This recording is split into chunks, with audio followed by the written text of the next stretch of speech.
All right, this is a video for problem 2 from quiz number 4. So in this problem, we're asked to find the actual partial fraction decomposition. So notice we have a quadratic on top, right? It's really two linears multiplied together. That'll give us a degree 2. And on the bottom, we have three linears together. So we'll have a cubic. So it makes sense to try to write down partial fraction decomposition. First step, we're going to try to write down the form. So again, we have a repeated linear factor. So we're going to have two different fractions for that. And then we have another linear factor, which is different from the other one. So you have s minus 1.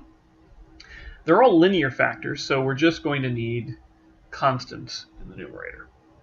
All right.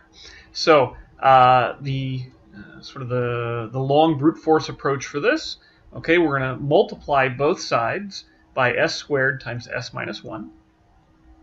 So we multiply by s squared times s minus 1.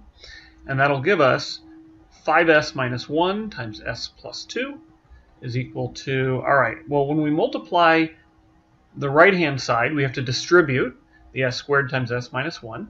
When we hit a over s with it, one of the s's is going to cancel. All right, of course, we can assume s is not 0, so it makes sense.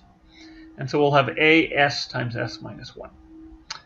The b term, both of the s's are going to cancel. And so we'll just have b times s minus 1. And then for the c term, the s minus 1s will cancel, and we'll have cs squared. All right. So at this point, we could just distribute everything. But we should make the observation here that, if I, for example, make s equal to 1, then both the a and the b term are going to go away. Well, okay, strictly speaking, we can't make s equal to 1, right? In the original function, that would lead to a division by 0 error. However, we can think of this as taking the limit as s approaches 1.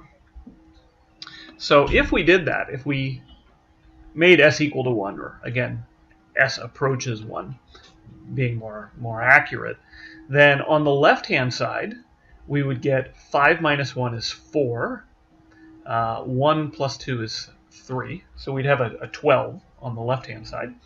And on the right-hand side, again, the a and the b sum ends would go away. And so we'd just be left with c times 1 squared, which would just be c. And so we conclude that actually c is equal to 12. Fantastic. We can play a similar game, right? In fact, I'll even replace our c with 12 now. We can play a similar game if we make s equal to 0, because that is going to kill the first and the third summand.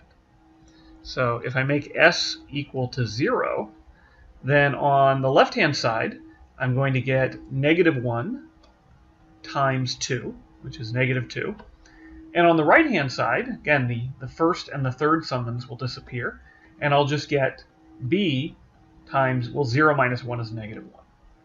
So b times negative 1 is negative 2, and so b is equal to 2. Beautiful. Okay, so now all we need is the a. Unfortunately, we can't play exactly the same game. There is no s that will get rid of the second and the third summands. However, we could just plug in some arbitrary s, or maybe just expand a little bit. So for example, I notice here as is going to get multiplied by s. That'll give me as squared. Let's count how many s squareds we have on both sides. So on the left-hand side, the only way I can get an s squared is to do 5s times s. So that would give me 5s squareds on the left. Okay, how about on the right-hand side? How many ways can I get s squared?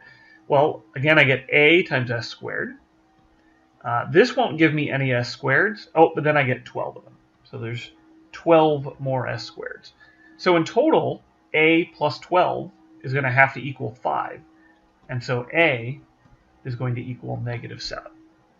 And so my partial fraction decomposition is going to be negative 7 over s plus 2 over s squared plus 12 over s minus 1.